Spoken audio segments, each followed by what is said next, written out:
And we're back in the attic. Brought to you by Saga number 9. Right? 9? 9. Chapter 9. We're here with Danny. Hi, how's it going? Pleasure to be here. You're a little loud. Oh, I'm sorry. You're a little loud. All right. Should we just start over? No, we shouldn't. We're just going to let it go. No, let's start over. No, I'm not. Okay, fine. All right. What's the big deal? You know? Saga. Saga number 9. Talking about it. Talking about Mama. We're also talking about the motion picture Mama. Yeah. Mama. Number 1 at this weekend's box office. Mama. Mama. How close were the other ones? I think Zero Dark 30 was second place. Second place. Hold on. Let me look for you. Like 18 mil. I think Mama was 25, 28. I have the app. It doesn't give me prices. Hold on. Box Office Mojo? No, it doesn't tell me. So, what do you want to start off with, Danny? Let's talk about Mama. Let's talk about the Super Bowl. Yes. Danny's right. Starts 6:30. Yeah. All right, moving on. Yep. Let's not talk about the Super Bowl. No. We talking about Arrow at all? Did you see Arrow? I caught most of it. All right, we'll talk about Arrow at the end. So we're going to talk about Mama, Saga number 8, and Saga number 9. Don't fuck that up, I'm all sorry, right? you're right. Number 9. Saga number 9. I'll fuck you up. And then we're going to talk about the latest episode of Arrow, Burned. Episode. All right, so let's get into Mama. What did you think of the picture? I haven't heard your response to it yet. Let's get right into it first. What'd you think of the crowd? The crowd, oh yeah. So Danny, one of the worst crowds I've ever had. So Danny and I went together. Yes. It was a was it bro date? Like a 4:30 showing. Yep. So middle of the day. A lot more kids than I thought would be there, especially for like a big football game being on. Yeah, well they were women. There were, but like there's a few bros there as well. Yeah, well don't judge the bro by his bro-ness. What are you saying? He's calling him out? Are you saying he's fucking gay? No, I'm just saying he could not like football. Oh, that's true. So you're saying he's a nerd? Could be. All right. So you think it's the worst audience ever? One of the worst audiences ever. Phones everywhere. People in front of us had phones on almost the entire movie. People just laughing at things that I don't find particularly funny. Oh, so just because you don't find it funny? Yeah, and there was the horror movie cliche of someone's going in the closet and someone's like, oh no, don't go in the closet. Don't go in the closet.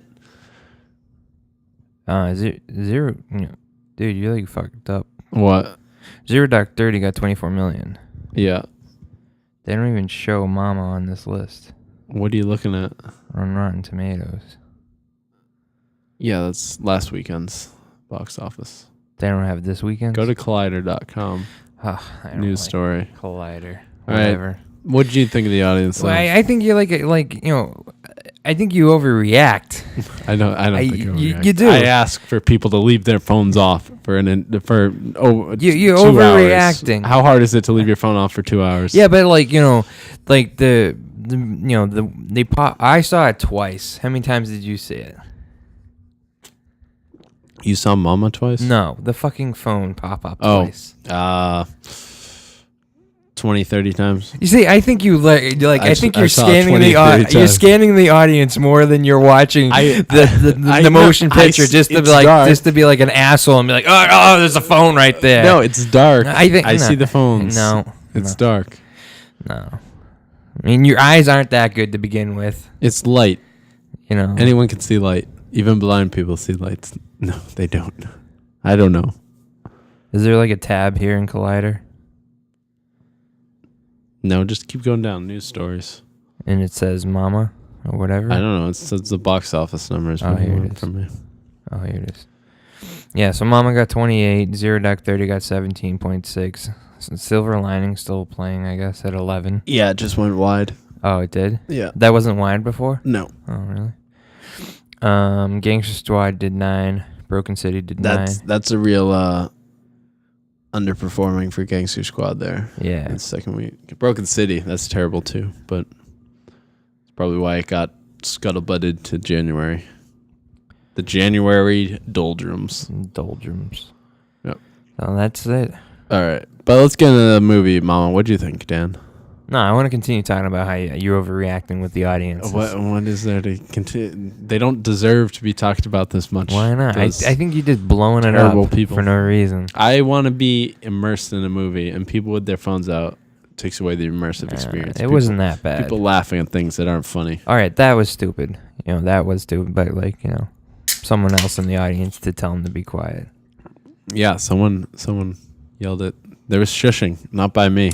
No, I was surprised. Yeah. I thought you would join in. Yeah.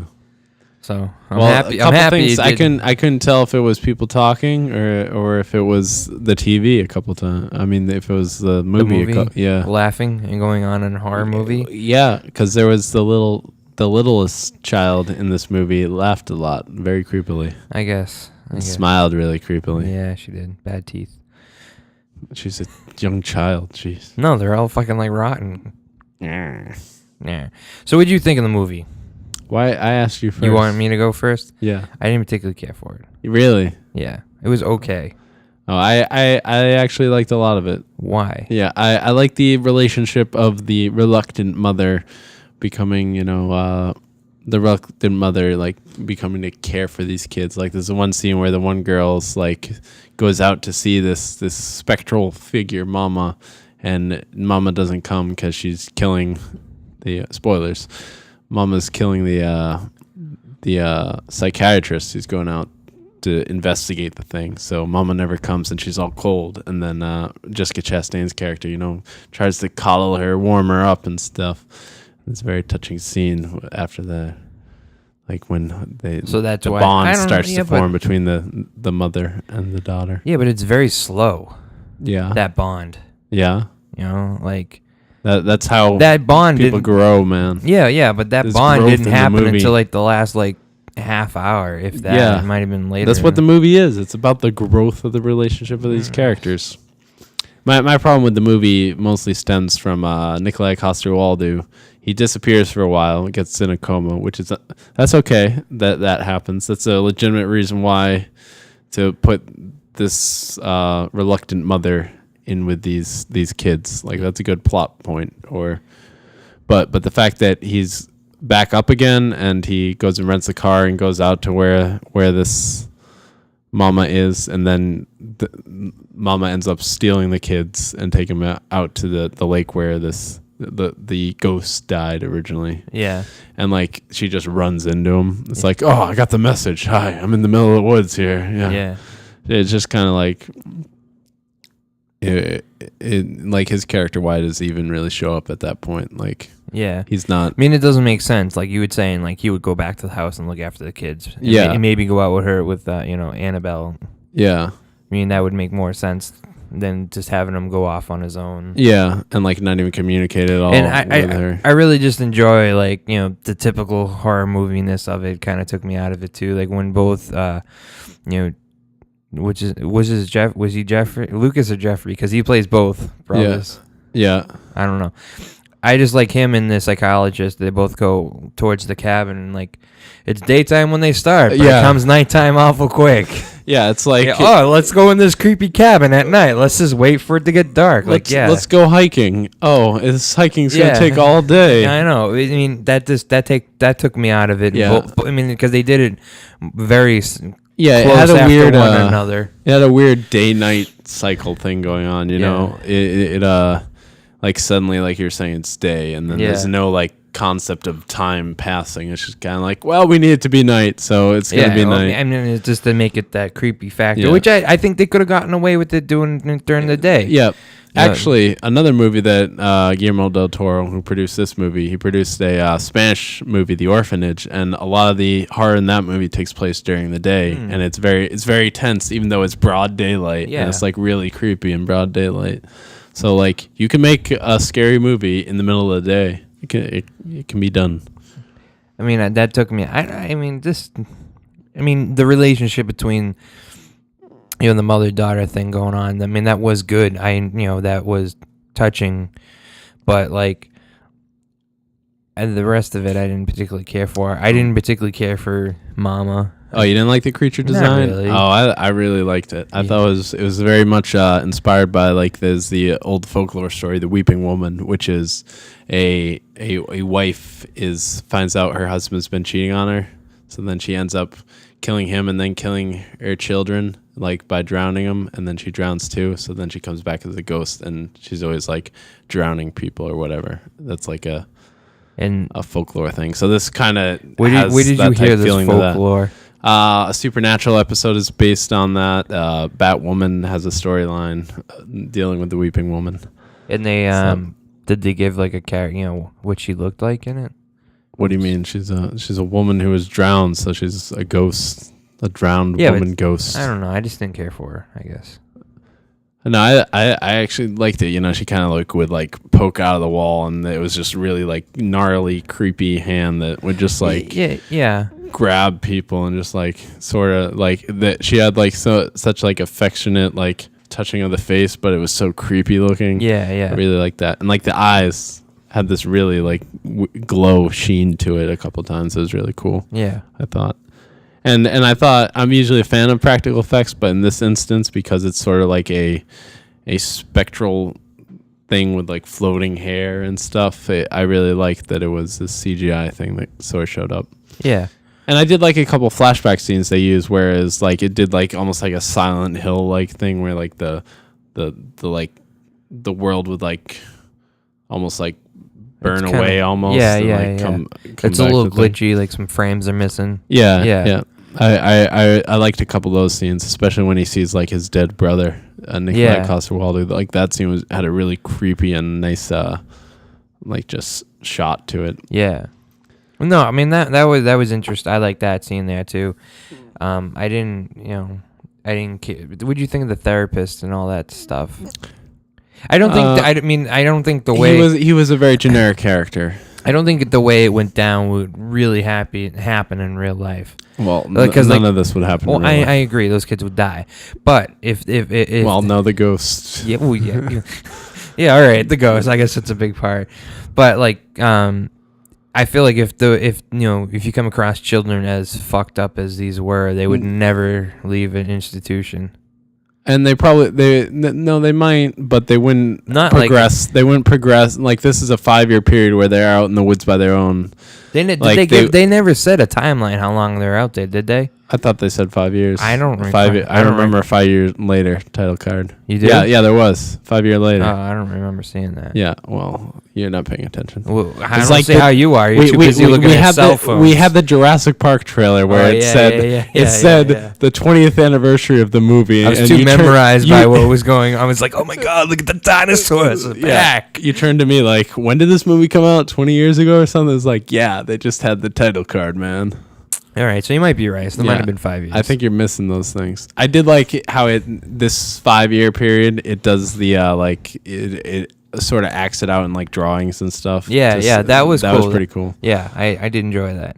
Like it wasn't an amazing original movie, but the fact that they had good actors like Nikolai Coster-Waldau and Jessica Chastain really sold it for me. Except there was a couple dumb horror scenes, like when the kids get stolen by mama. Yeah, it has like this moment where the girl like looks at like the dead aunt who shows up and is like possessed by her. Yeah, and it's kind of like this like horror movie, like Macaulay Culkin, hands over on the side of his face, screaming almost. Yeah, she didn't put her hands like that though, but it was kind of like that type thing where it's like that scream like that. But the youngest girl in this was she was good. She's like 6 years old probably or whatever. Probably. But like she does a really good job of being like creepy and like she sells it really well, being like so damaged by being trapped on her own. Like almost like a what's that called? Like Sybil or something? Isn't that what it is? I don't remember. That this story. I forget what movie that is, or story, but whatever.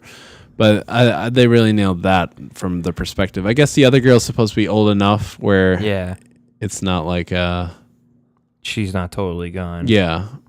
But I did like when they found the kids though, they look like really creepy, almost like creatures. Like they were pretty much like just caked in dirt, and they had like this they walked almost like apes, almost like, well, lower apes, I guess. Yeah. Because humans are apes, but irrelevant. They had like this like gait to them almost. That was really creepy. Yeah, well, I mean, I wouldn't say. I say they walked more like a dog on all fours. Yeah. Though, or a gorilla. Yeah, but it took me. I was my they had Dotson and the dog in the movie. Oh yeah. And this past week, my mom showed me a video of a 77-pound Dotson. I was like, oh.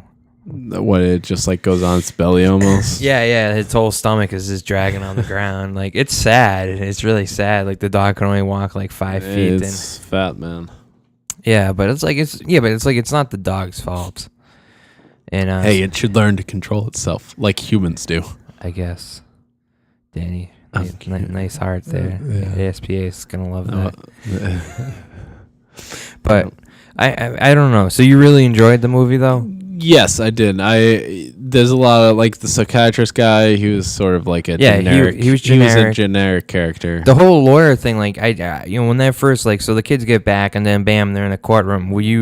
Did you know who that other woman was right away or no? No, I didn't think that was played out very well. Oh, the aunt thing. Yeah, they could have shown her at the orphanage and be like, hey, this is the aunt or whatever. No, it's fine to be it was not an orphanage. It was a psychiatric institute. You know what I mean. Because, I mean, he was the one who found the kids. He never stopped looking for them. So it's fine that they introduced her at the courtroom. It's just that she sort of just showed up one day and was like, hey, it's my turn to be with the kids. Like, they didn't do a good job of, fleshing out her character at all, really. No. Yeah, but did you like the way she was just bam at the courtroom? I mean, you didn't even know who she was right away? Yeah, you introduced her through the court proceedings. Yeah, but they didn't say this is the aunt or whatever. Yeah, they did. Did they? So, yeah. What the fuck? Are you lying? Yeah. I can't be missing this many things. She said the niece. It was nice that Lucas looked for his niece, but my daughter.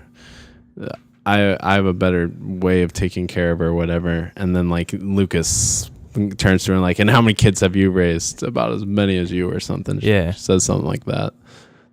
They tell her niece what is who has nieces but uncles and aunts. So who would this lady be? Yeah, I guess they introduce her enough. That's the introduction right there through court proceedings. Yeah. I don't recall that again. Yeah, I feel like I'm the one looking around the theater for all these phones, and you're telling me I'm not paying attention. Where you missed the 5 years, you missed. I know. I guess I'm missing everything. Yeah. I didn't like her character line, and then at the end, she's totally underdeveloped. It looks like Mama took her over for briefly, and then she just falls over, which. Yeah, she killed her and just used her body as possession, like a puppeteer. I almost. guess. What did you think of when Mama was just their hair is running around on the floor? I like that. It was kind of like a puddle almost, just coming at, and then except it did have that moment where it then comes out of the floor and you see her face, and it sort of does that cut from it. I mean, there's a lot of generic horror cliche cuts that I don't like. That I've always had a problem with the genre because of that, because it's so closed in by the fact that it is a genre horror movie. Do you think they threw in that horror stuff to be more of a horror movie, on purpose, or Well, horror movies inherently have to have those scenes. You can't really subvert the genre that much unless you make Cabin in the Woods movie or something. Yeah, stupid. What if they just left those scenes out and did something a little different? I don't. Then you're not playing within the genre. You're just you what movie are you making at that point if you don't have those moments? Those moments are necessary for it because the audience expects it. Yeah, but what? I mean, yeah, but so when I saw the trailer, I expected a scary film, and I wouldn't particularly say this was very scary. I don't think movies are really that scary. Really, I mean, it's more of a tension thing. Horror movies are never scary to me. It's just how it builds tension and how it makes you jump or whatever. Well, that would be scare. When you jump, you're scared. I'm not scared. I'm surprised. It's the same thing. No, it's dealing with expectations. You don't think you're gonna get injured or anything. It's not a scary thing. It's just a release of tension. I think when when someone says, "Whoa, was it scary or not?" Like it refers to how many times have you jumped or whatever. I mean, obviously you're not gonna fucking get hurt from a movie, Danny. Yeah, no, I mean, obviously saying, you're not gonna get hurt, and obviously you're not like fearful for your life. But like, yeah, but clearly, like when you jump, that means you were scared. yeah, but the scariest things in this movie to me, where there was a point where Jessica Chastain walks into the room and she sees someone in the corner. Yeah, And then the girl calls up and is like, Lily wants you down here. She's hungry. And then she looks around and it just like sort of stands up and goes into the closet. Like to me, those are the most scary scenes. And Yeah. like it's not a jump scare thing. It's just how it seems like it's mundane, but it's so supernatural and it's just treated in such a mundane way when that happens. Like those are scary to me. That was a scary scene yeah, to me. Because you're fearing for the character, Yeah. really. So that's where the fright comes from, is feeling for these characters. yeah. Like to me, that's the scary part. Like I'm scared for this character. But I also did like how it did this throughout the movie. At the beginning of the movie, you'd always see the kids. They'd be playing with Mama, and they'd be pulling on a blanket yeah, or whatever. Yeah. That was weird. So- the first time we saw that, was weird. I love how that was shot, though. Yeah, that was shot very cool. Because she was down the hallway walking, and you just see the kid off to the side, and you can't see Mama, but you can see Yeah. the kid pulling the blanket, Yeah. and then I mean, when you first saw that, you just like, oh, she's just playing with her other sister. yeah, and then- then you see the sister. Yeah, she comes in the hallway and calls Annabelle away, so like she doesn't go see. And yeah, that was done very well, I thought. yeah. And then at the end of the movie, it sort of ends with that thing where Annabelle grabs the bathrobe and Yeah, pulls of Victoria. Victoria away from the edge and her dying and stuff. What'd you think of Lily like actually dying, like actually killing her? That off? made sense to me because Mama was her mother figure, so she would follow Mama to the end. Yeah. and I did like how Yeah, but she was like, she did go into Mama, and Mama grabbed her, and then Lily was reaching back. Yeah. Like she tried kind of not to go. yeah, Like she was she torn. was scared. She was torn. But her final moments are her looking into Mama and such a loving thing going through. It's creepy also, but it's also, you see the love they have for each other. Yeah. It's really there. But I did like how she had, Mama had her dead child and was holding it, and then like Lily was like, Mama, and Yeah. then she just tosses the child away and has moved on to this other kid. But I did like how they did that. I did like that Lily went with her Mama and Victoria went to live on. I did like that. I thought Did you that was think, really interesting. like you see, what is portrayed as Lily again as a moth that has like a blue stripe on it? I did like that. It sort of put a happy ending on it. Oops. Because, oh my God, that was scary. Sorry. His phone's going off here. That's scary, people. I was scared. Some random number. Yeah, you're going to see on the screen me jumping. Yeah. Yeah. I'm gonna play it back in slow motion. Yeah. No. Did you really jump? Yeah, a little bit. Oh. So I wasn't scared, though. It was You were? tension, man. there's tension. What tension was there? I don't know. We're talking about the movie. It scared me a bit. It scared me. No, so I did like parts of it. So ratings time, right? Yeah, sure, we can do it. All right. I'm going 5 out of 7. You going 5? Yeah. I'm gonna give it a 4. 4. All right. Harsh critic over here. You also didn't like the other Guillermo del Toro produced movie, Don't Be Afraid of the Dark. The one with Katie Holmes. Did I see that? Yeah, you said you saw it with the little creatures who were stealing the teeth. Oh, that was stupid. Ugh. That was awful. I like that movie. I thought Katie Holmes was terrible so in you it. gave it a 5, right? Yeah, All right. I thought Katie Holmes was terrible in that movie. Yeah, but, I guess maybe I just don't like them. Like I like this more. I Yeah. think I have that on you. Have you ever seen Splice? No, All right, you should watch. I'm that. not a big horror movie guy, I'm not either. but like Kristen is more than more into than I am. So like I would not have seen Don't Be Afraid of the Dark or whatever was that called. Yeah. I wouldn't have seen it if it wasn't for her. No, but like I would see a movie like Splice, and Splice is like a body horror type thing with like Freudian incest stuff going on, and I don't think your girlfriend would like Splice. I don't know. She didn't want to see this one, so Why didn't she want to see this one? she says it's too freaky. Which like I mean I'm not gonna see it again because I really that's strange from a horror fan Yeah. perspective, though. I don't think know. it just has to do with the The kids mostly. Yeah. Yeah. Well, yeah, that's why I like this movie, is because it deals with family and kids, and it's so easy to make you care about kids so much more. Yeah. So the horror's ratcheted up. Yeah. Like what horror movies does she like? Like, does she have? She likes favorite? Paranormal Activity. Yeah, like I have no desire to watch that at all, because that's not about character at all to me. That's about just scares. Yeah. And that's it. Yeah, I think that's what she likes. She likes being scared more than like. Which is fine. I mean, that's a fine way to like those. I really like, because I ended up, she tricked, I think I saw the third one, I think it was, and like I talked about it here on the show. Like, it's pretty stupid. Yeah, but I mean, it just has like the creepy stuff. Not creepy, but like like they're watching Quiet Room, bam, there's the girl or whatever. Like, oh, I mean, it is scary in that sense, but it's really stupid. Yeah, and. I think it just really has to go down. You have to believe into that stuff. Yeah. And I'm not a big believer into that stuff. Yeah. Like, my favorite horror movies are like Rosemary's Baby, Silence of the Lambs, which is I would technically call it a horror movie. Yeah. And then like The Exorcist I like, and Poltergeist is okay. I like that movie. Poltergeist is not bad. Yeah. I mean, I've said it before. Like, we've been watching American Horror Story, and like, as best as they can put on TV. I think that's a good show, because there's quite a bit of character development in it. Yeah. And I mean, especially because it is a lot longer. Yeah. I mean, you expect that when it's that long. You do. If you got, I think it's like 13 episodes, you got a lot to work with there. But I think that is what makes it very appealing to me. I really enjoy it because of the character depth of it. Yeah. It is weird though, going from one season to the other, and they reuse a lot of the people.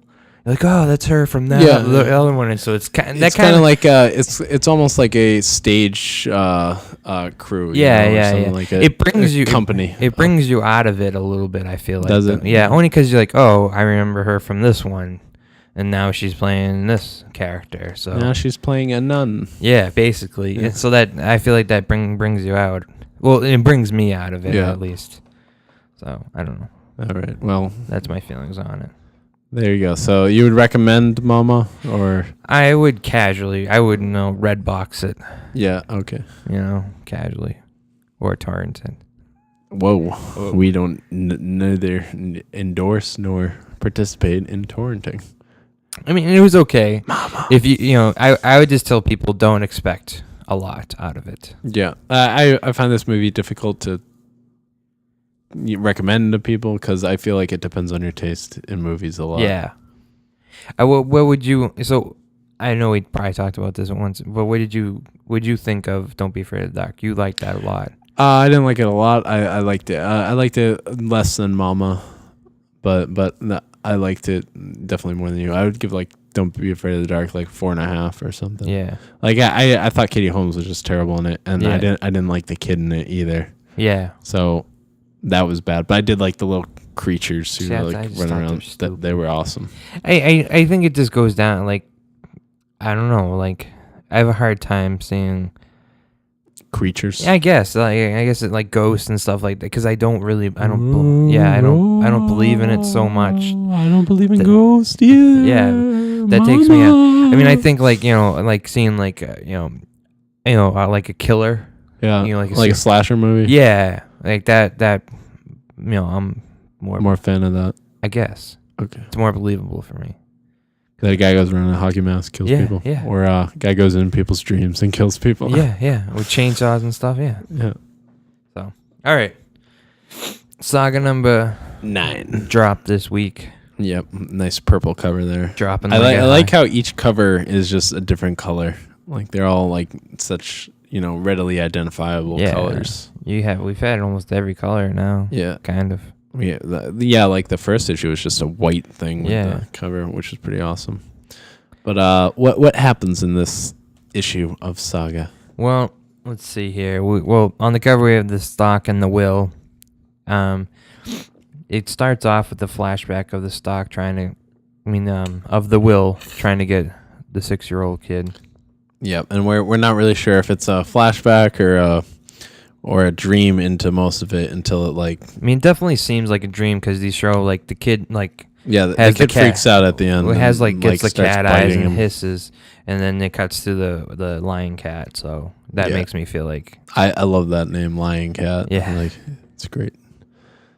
I like it. There's a good scene in It's this very with- comedic, the timing Yeah. of the cat, especially like so. Then like after that, Gwendolyn comes in like Yeah, Gwendolyn, who is searching for Marco because Marco was engaged to Gwendolyn right before he was captured and whatever. So this was interesting, and this sort of like pushes the Will back on the hunt for Marco and Alana because does he know the Stock's dead? He knows she's dead, right? Does who? Gwendolyn? No, the Will. Yeah, he knows she's dead. Yeah, because he went nuts and Yeah, started killing people around Prince Robot, if I remember. Right? I think so. What happens with Prince Robot?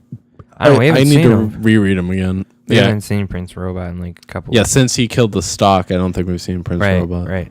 And so then it cuts back to like the Will asks Gwendolyn to help to get that child back from like the fourth issue, I believe. Yeah, like When he ended up going to Sextillion. Yeah, And so that's why. yeah. Runs into these mole people enforcer guys. Yep. And then there's this huge like Western standoff almost here. Yeah, It's yeah, kind of yeah. it almost reminds me of Unforgiven a little bit. His like story arc right now in this issue where he's like sees like wrongs being done, so he just goes in there and kicks butt and takes names. Yeah. And then saves the little girl. Yeah. Basically, the cat plays a big role in it. The lion cat. Oh yeah, it kills Yeah. one person. Then they're back on the spaceship, trying to go back on the hunt, and that's really it. It ends. And the girl he saved from Sextillion, from slavery and whatever, she's like pointing them towards where Alana and Marco are. Yeah, because it has something to do with the ring, right?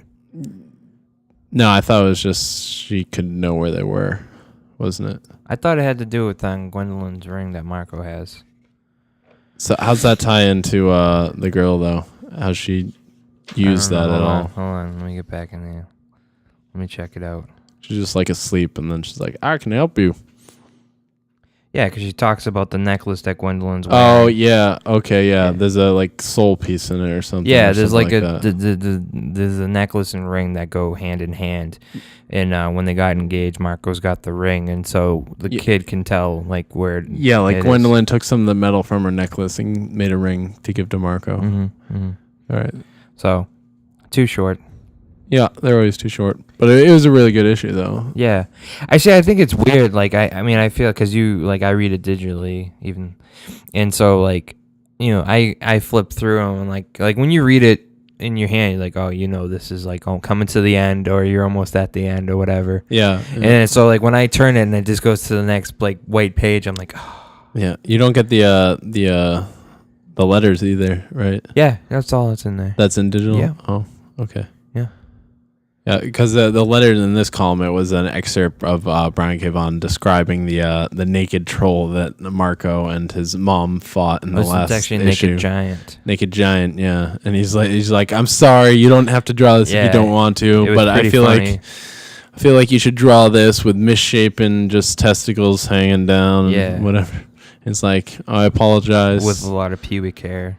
Yeah. And then he's like talking about, and I know your mom reads this. Tell her it was all my idea. Yeah. That's Which pretty is funny though. Yeah. So But even with all this crazy stuff, I mean, we're talking about like Prince Robot guys and all this stuff. Like the basic premise of the book is still just about family. And, Yeah. and it's not just regular families too. I mean, because the Will and Gwendolyn and this girl are sort of forming their own family unit almost in this. So like different people just coming together for like common goals and stuff, and like the Will just doing good things. I mean, the Will is like which is interesting because in the first issue there's Hazel, who's the child of Marco and Alana. She's like talking about like the Will being a bad guy. I think I remember in it, which is interesting because the Will doesn't seem like a terrible person right now. So I wonder what's like in store that like makes the Will such a bad guy. Because right now he's conflicted. I mean, he's a mercenary hitman guy, but I mean, he's also, he's not without morality. So Yeah. I wonder what's going to happen when they meet Marco and Alana and stuff. I think, I mean, just based upon his history, like, trying to save the little girl so much and stuff, and like he's done it, in the way, if it was a flashback, he attempted it once before and failed, and now he went back and completed it. I just think once he finds out Margaret and Alana and kind of hear out their story, he's going to be sided with them, I think. Yeah, but that'll be different from what Hazel knows of the story, though. Yeah, because she's telling it from the future. So who knows? Maybe Hazel is dead and is saying it beyond the grave, and something bad happened. So Hazel blames the will. I mean, I can't imagine that they would kill Hazel, not for a while. Oh yeah, not for a while. I mean, Yeah. who knows how long that the story arc for this is? Yeah, I mean, he did say that he was going to try to do as many as Fables. Really? Yeah. Oh, yeah. He said that during the that panel we Comic-Con. saw. Yeah. So, and that's over 100 issues. Yeah, 124. It's next week. I think is 125 issues. So yeah. So we went to once again. I brought the crew from the garage to the comic book store. Oh really? Yeah. I feel like you should just film this. This feels like a reality show now. Just like so. How many people went with you? There was 3 of us this time. It was Tom, the big, the older gentleman. Yeah. He's a big guy. He's 6'5". Yeah. Oh yeah. And he probably had to duck to get in. Yeah. And so then I brought the new kid came with me. Yeah. And the best part was, I guess Tom's girlfriend came to the garage looking for him. Yeah. And David, one of the other guys who works there, she's like, "Oh, where's Tom?" And he's like, "Oh, I think he went to the comic book store." And she's like, "What?" He goes, "Yeah, why? Are you surprised to hear about that?" And like, you really have to meet Tom. Like, he's not a comic book person at all. Yeah. He wouldn't be caught dead there. But you convinced him to go in. Yeah, it's really not that hard. Yeah. I'm like, "Oh, hey, Tom, you want to go to comic?" "All right, yeah, I'll go." And so you trying to get him to buy stuff? Or I got him kind of to buy one this time. So we walk over to the new section. I'm there looking for Saga. Yeah. And then there's like fucking Black Kiss. Did you see that cover? Yeah, I know. So it's like there's this girl. That's Howard Chaykin too. It's like wicked, like sexually explicit stuff. Yeah. So like this is this girl bent over with like a G-string on or whatever. So I go, "Tom, why don't you buy this for Rick?" One of the other guys at work. He's kind of a horn dog or whatever. Yeah. And so he bought it. He bought it. Yeah, oh, yeah. That's cool. So it had a plastic bag on it. So when we got back, Rick already left to drive. So I opened it up. It's pretty bad. Yeah. It's brutal. Yeah, Book. it's pretty bad. So Rick actually read it. He's like, "I like it. I want to get the next one." And I was like, "All right." That's pretty cool. I like Howard Chaykin. He's a good writer artist. I have no desire to read that book, but I flipped through it. I would like to just check it out since we got it. So I have to ask him to bring it back in. I think the biggest reason Tom wants to come is like he was really happy afterwards because we hit the like roast beef shack behind the comic book store. So you've got a regular old Wednesday. Yeah, but like we only go once a month. But he's like, he asked me like that day. He's like, when's the next book coming out? But Black Kiss should be coming out same week, I think. I think this what's happened like the first time we went there, the guy's got the chicken bones all over him. Yeah. It's like, I don't want to touch anything. Then the week after that, the girls came in and, I love the smell of this place. So nothing really great happened this time here. But like, what was the story with the girl you went with? Yeah, we went there again to pick up Saga. This was last month, and these 2 girls come walking in there, and like this store is, that building it's in is quite old. So it's musty / paper. Oh, so this was just a woman who came in. Yeah, right? These two girls came in. I remember vaguely the story you told me. Yeah, so these 2 girls like came in like early 20s, I would say, and they walk in there and like you can hear she does a big sniff and she's like, "I love the smell of this place." And it was just that's just weird. It was so because it's like musty / paper. You know, I love the smell of paper. You do? Yeah. It's not bad. That's why I buy the physical books, man, just to sniff them. You're such a weirdo. They make a fucking like Glade plug-in for that. Do they? Or like Yankee Candle has like I'll put that in my library / bedroom. Library / bedroom. I was talking to someone. I think I was talking about you. I was like, "Oh, my friend's a bigger comic book guy." I said, "You go in his room, it looks like the store here." Who are you saying that to? The guy who works there? I think I was telling it to Tom or one of the guys. The people I don't like. I mean, I know you said you liked them there, but like, I went in once. The guy with Brett, our friend, and Brett was talking Was it about the big Tick. guy or the thin guy? Is sort of big. All right, yeah. He was very gregarious or whatever. Yeah. The thing like that just annoyed me is like they go because I didn't have a couple of the issues, and I asked them, I'm like, hey, can you get me the back issue? Yeah. And like, oh, they go like hardcore and write down my number, write down the issue numbers, like telling me to go as far as I Skype the other stores or whatever. Never hear back from them. Yeah. And well, I might even not have any extra. Yeah, but they should still call me. Yeah. And tell me. And then I called them like 3 days later. I'm like, hey, what's the news? And like, oh, we haven't done it yet. And I was like, fuck it. And I just got it at your store. Yeah. Well, and at that point, it's kind of like, I probably, honestly, I wouldn't go back because that annoyed me that much. Oh, really? Yeah. I mean, it's just because it's very convenient for me to go down there. Yeah. I actually considered, because like Tom wants me to go to Newberry because he wants to go to the fucking lunchbox next to it. And I was like, because Newberry's got comics. Yeah. Well, they would have Saga because it would come out. They have all the new issues. Yeah. So I always considered it, but I still like rather give a small comic book shop the money. Well, that one's a outlet. They've got like 7 stores. It's 8 stores, but it's still excuse me. I mean, compared to Newberry Comics. Yeah, well, Newberry Comics is a small corporation too. Yeah, but they sell other media though. Yeah, that's true. And the other media is their main business. Well, my comic store sells books and tabletop games and Legos. It's still relatively, and you're not majority selling of the store is comics. Yeah, I mean Newberry Comics statues too. Yeah. You want to buy this? Well, where's the Saga statue? That's what I want. I want that too. God, it's gonna be bad news. I mean, it was so bad. Like I was reading, I always reread the issue before I go into the new one. Yeah, just in case. I've got too many books, so I don't do that. I do that, and if I was, you would be fucking reading all the time. Yeah, I do read all the time. 40 a week or whatever. No, I spend like $40 a week. I get 20 books a week usually. So many. It's so good though. So many. So, like, I'm cutting down, though. I'm cutting a couple of writing shifts happening. They're canceling books I like at DC, so I'm dropping a lot of DC recently. Nah, they suck. They got problems. So, actually, I heard it. I heard they've been had some problems. Yeah. Yeah, well, they like announced writers, and then like a week later, it's like, no, sorry, this guy's not writing it. We got a new writer on this. They're just like, there's no like editorials just all over the place. They're like, all right, you guys can do that, and then like a week later, they're like, no, did we tell you could do that? Don't do that. Yeah. Rewrite this. I heard on one of the different podcasts that like DC like brought on some writers for like this new line or whatever, and they wrote like, I think they had out like 6 issues already wrote out, and then like they just told them like they were just about to drop the first issue, and they just straight up pulled it and like, nope, it's not gonna happen. Yeah, Marvel did one of that a while ago too. They did this, how Thanos is gonna be the bad guy in the new Avengers movies or whatever. They're working on like a origin series for that, and they canceled it like a week before it came out, and now they just announced a new one for this coming year.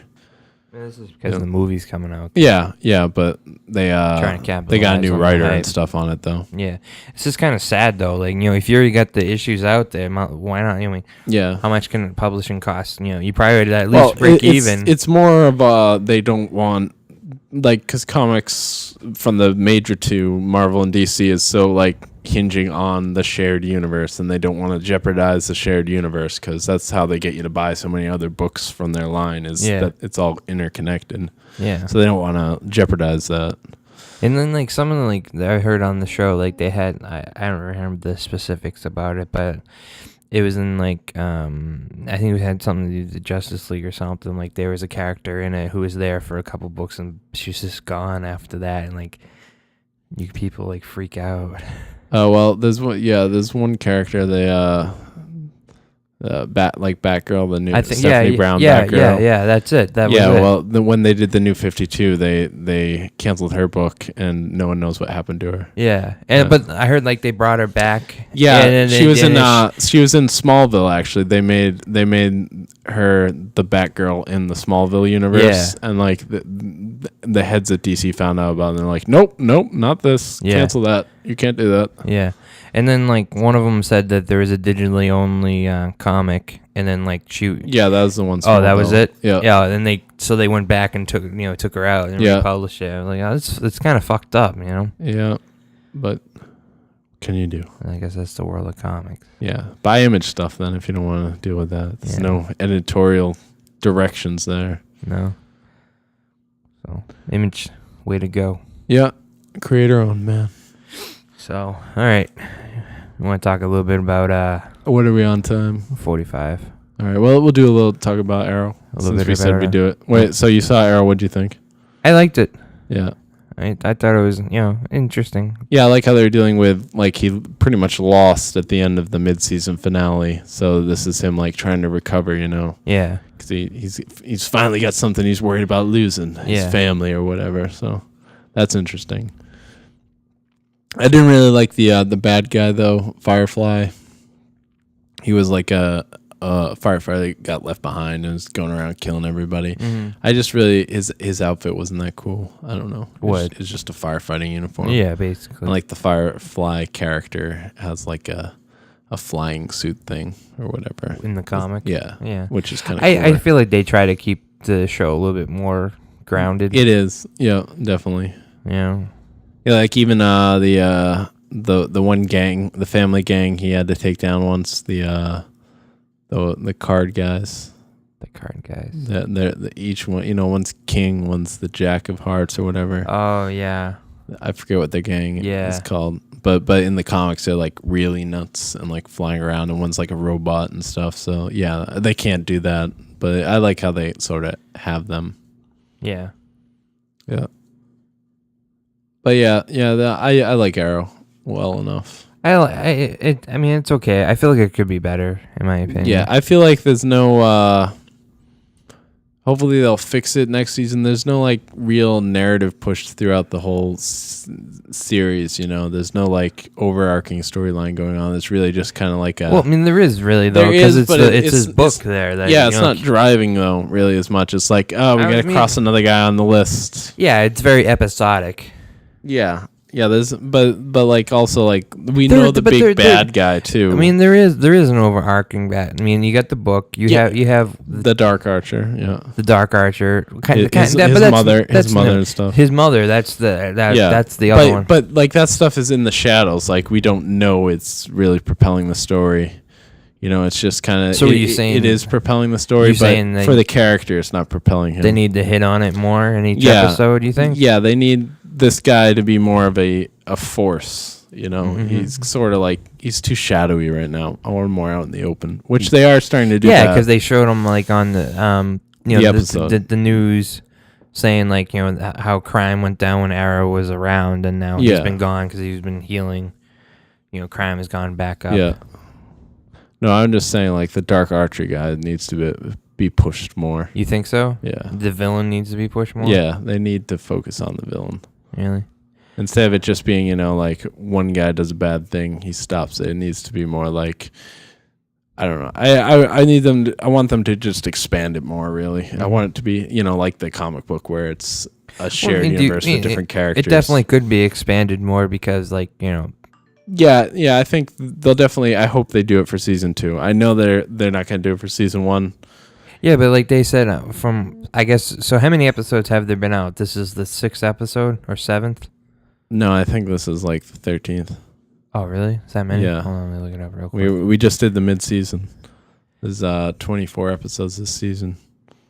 Normally 22, but they upped it. Yeah.